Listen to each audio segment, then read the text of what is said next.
in the New Testament,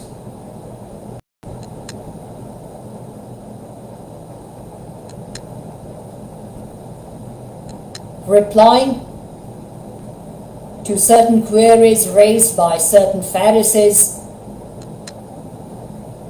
Jesus Christ, according to the New Testament, replies by saying, "The friends of the bridegroom rejoice with the bridegroom and in his presence." This was a question asked about fasting. Accordingly, I believe that those who believe in human rights, particularly when such rights are prevailing or rights prevail over injustice, inequity, discrimination, and various other types of wrong, the people who support the right causes of the world rejoice with those who receive awards for doing the right thing, or things in plural. A great news that a lady who is confined in a jail for speaking out against injustice in a certain country received, or I should say, is supposed to receive the Nobel Prize for her campaign against inhumanity in her country. Without naming the country, I can refer to it, a country which is a great enemy of the state of Israel, and a country which may develop a nuclear weapon to destroy millions of people in various other countries. It's a country where women, indeed ladies of every kind, even girls, are oppressed. Young people are often executed, not for doing something wrong, but adhering to something right. It would be a great joyful day for those who believe in humanity, including a modest public servant like my humble self. But such joy is marred by the fact that this particular lady is in prison, and her state is speaking out against her receiving such a great honor, such a great award. Yes, even greater wrong occurred only yesterday, when a mighty state or its regime shot a rocket into a village inhabited by some 300 people, killing them, even though those people were totally defenseless. Allegedly, even a boy of 10 years of age is killed by such an attack. The head of that particular regime called the victims Nazis or National Socialist. I mean, in plural, National Socialists. But is he doing anything better than that National Socialist whom every reasonable man curses even today?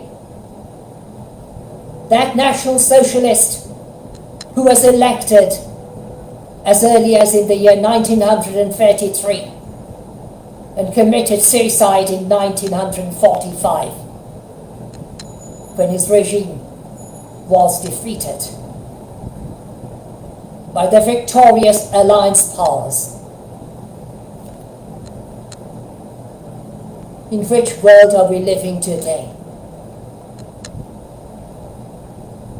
I'm not frightened by the evil, but I am shattered and shocked by the evil occurring and reoccurring throughout the world, initiated by mighty countries and states of the world. If we take pride in calling ourselves human beings, we must act humanely in speaking out against such grave injustice committed by the powerful.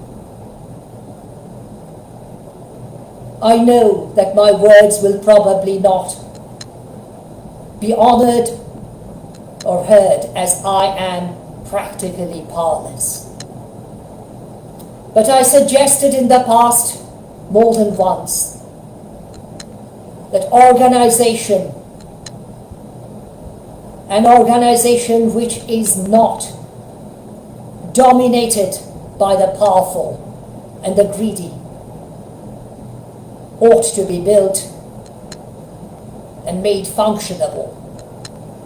An organization, members of which will have no veto rights to prevent the exercising of justice against the aggressors of the world.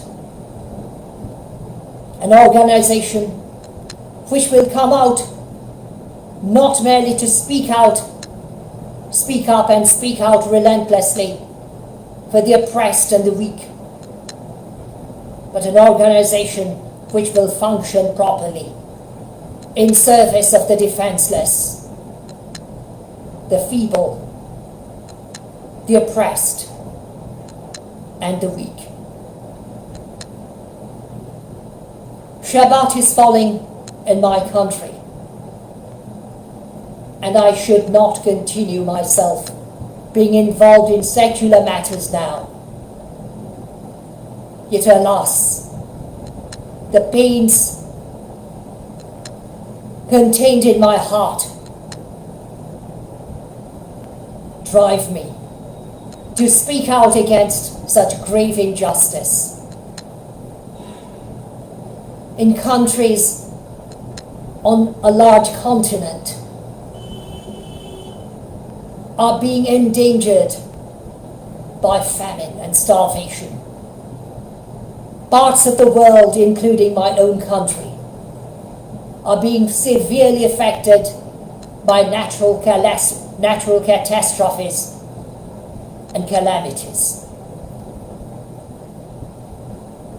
Should we not, as human beings, try to help the victims of these natural catastrophes, including attacking the defenseless and the oppressed, the feeble and the weak? I raise this question upon my own mind and crave leave to raise this question with all due humility and due respect upon the minds of all those who consider me to be their friend, even a genuine one, however modest, however humble, however weak I may be. I thank you in anticipation for your kind understanding and the appropriate response, while I remain at your service, indeed, in the service of my fellow global citizens, with all due humility, meekness, respect, and sincerity. I bid you Shabbat Shalom, and may the word Shalom, meaning peace, prevail over the world. This is my most humble prayer. This is my petition, even upon this evening of Shabbat from my country.